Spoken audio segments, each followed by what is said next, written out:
तो नमस्कार दोस्तों, स्वागत है आप लोग का एक नए पॉडकास्ट में। मेरा नाम है सवाल, मैं वीडियो से मचाता हूँ बवाल। तो आज हम लोग के साथ एक ऐसे शख्स है जो बिना चुनाव लड़े ही मंत्री बने हैं। तो चलिए उनसे पूछते हैं कि आखिर वो मंत्री बने तो बने कैसे। तो स्वागत है दीपक कुशवाहा जी हमारे पॉडकास्ट में। जी आपका बहुत बहुत धन्यवाद। तो चलिए अब सवाल जवाब शुरू करते हैं। जी बिल्कुल। तो आपसे मेरा पहला सवाल यही रहेगा कि आप बिना चुनाव लड़े मंत्री बने तो बने कैसे। देखिए इस विषय में हमको कुछ ज्यादा जानकारी नहीं है। हमारे पापा बोले कि तुम मंत्री बन जाओ तो हम बन गए। आप मेरे पापा से बात करिए, आपको ज्यादा जानना है तो इस विषय पे। जी देखिए, मंत्री आप बने हैं तो आप ना बोलेंगे कि आपके पापा बोलेंगे। देखिए क्या हुआ ना सर, कि एक दिन हम टॉयलेट में थे, आराम से गाना आगे सुसु कर रहे थे, तो अचानक पापा चिल्लाते हैं बेटा बेटा बेटा। हम सोचे क्या हुआ, कोई टपक गया क्या। जल्दी अपना चैन बंद करके जा ही रहे थे, तले चैन फंस गया बीच में। तो हम गए बाहर, पापा बोले कि अरे पहले चैन तो बंद कर लो बेटा मेरा। हम बोले कि छोड़िए ना पापा, क्या हुआ बोलिए। तो बोले कि अरे हम बैठक से आ रहे हैं अभी, तुम मंत्री बनेगा ना। तो हम बोले कि पहले तो खुश हुए सर, फिर बोले कि ये सब कौन बुझा लेगा, हफ्ता में पेटी आ ही जाता है पैसा का, क्या काम है मंत्री बन के हमको। फिर पापा से बोल दिया कि नहीं पापा नहीं बनेंगे। पापा भी अपना शांत हो गए, हमको भी लगा कि मजाक कर रहे होंगे। फिर जब शपथ ग्रहण का दिन आया तो हम गए अपने दोस्त लोग के साथ कि चलो थोड़ा मंत्री लोग का कंटा कट्टा बीवी और लड़की आई हुई रिश्तेदार का, उसको ताड़ा जाएगा, एक तो वो फंस जाएगी तो अब समझ ही रहे हैं आप। फिर हम गए आराम से सर अपना वातावरण को ताड़ रहे थे, तो अचानक मेरा नाम अनाउंस हुआ। अब हम डर गए, लो कोई देख लिया हमको छेड़खानी करते हुए। फिर हम देखे स्टेज पे कि वो तो मेरा नाम बनाया जा रहा है हमको शपथ लेने के लिए। फिर तो सर जितना मीडिया वाला था, जितना लोग था, सब हमको देख के आपस में बात करने लगा कि कौन है ये लड़का, ना चुनाव लड़ा है ना बढ़िया से कपड़ा पहना है, जिनसे कुर्ता पे जा रहा है मंत्री पद का शपथ लेने।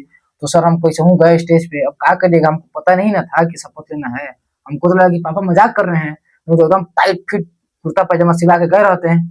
फिर अब गए शपथ लिए, अब मंत्री बन गए।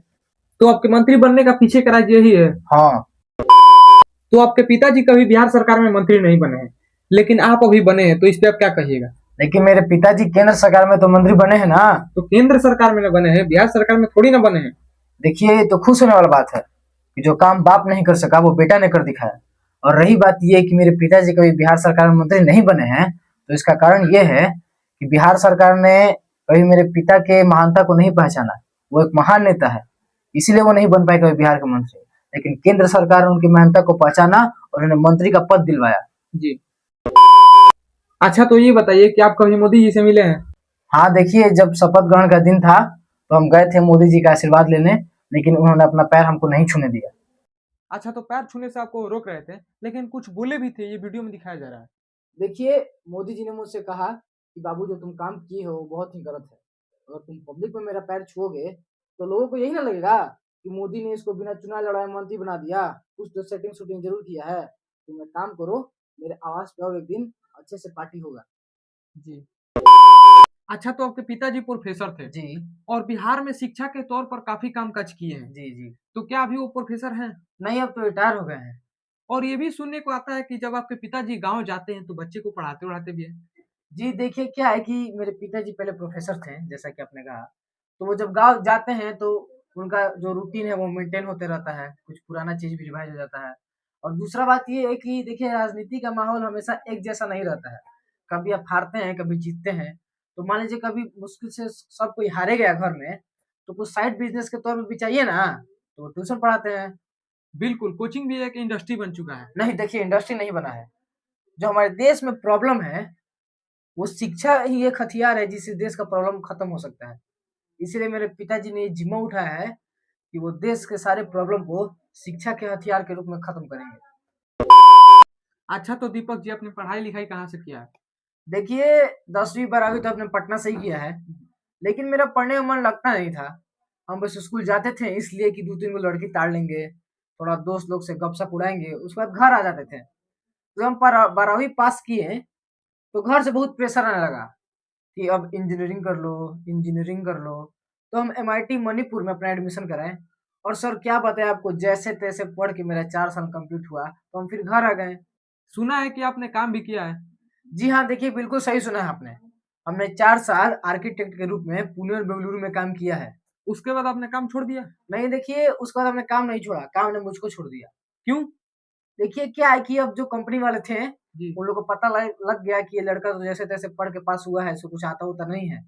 4 साल को तो पापा मेरा सेटिंग किए थे, नौकरी लगा था, तो वहीं से हमको 4 साल रखा लोग। फिर हमको बोला कि बाबू अब तुम घर जाओ, तुम्हारा बस का इंजीनियरिंग नहीं है। तो फिर आप घर चले। हाँ, फिर हम घर चले। अच्छा तो दीपक जी, आप राजनीति में कब से आए? देखिए, जब हम नौकरी से घर आ गए तो हम अपने पापा के साथ गांव में जाते थे, रैली वैली में जाते थे। जी जी। तो हम देखे कि राजनीति में आप 2 घंटा 3 घंटा रैली में घूमिए तो आपका अच्छा खासा पहचान बन जा रहा था, पैसा भी मिल जा रहा था नेता के पीछे घूम घूम के। और मेरे पापा जी राजनीति में थे ही, तो हम सोचे कि काम क्यों कर रहे हैं, क्यों ना हम भी राजनीति में आ जाए। तो इसीलिए हम भी राजनीति में आ गए और अभी हम शपथ भी ले लिए, मंत्री भी बन गए, तो बहुत खुश हैं हम राजनीति में आके सर। अच्छा तो बिहार में बहुत ज्यादा यूपीएससी का क्रेज है और बिहार के लोग बहुत ज्यादा संख्या में यूपीएससी का तैयारी करते हैं। जी जी। तो आपने कभी किया है कि नहीं? जी, हमने भी किया था यूपीएससी का तैयारी, लेकिन हमसे नहीं हो पाया यूपीएससी क्रैक, इसलिए हमने छोड़ दिया। आपसे लास्ट क्वेश्चन मेरा ये रहेगा जी कि आप पर परिवारवाद का आरोप लग रहा है। जी। देखिए, परिवारवाद पहले भी होता था और अभी भी होता है, इसमें कोई बड़ी बात नहीं है।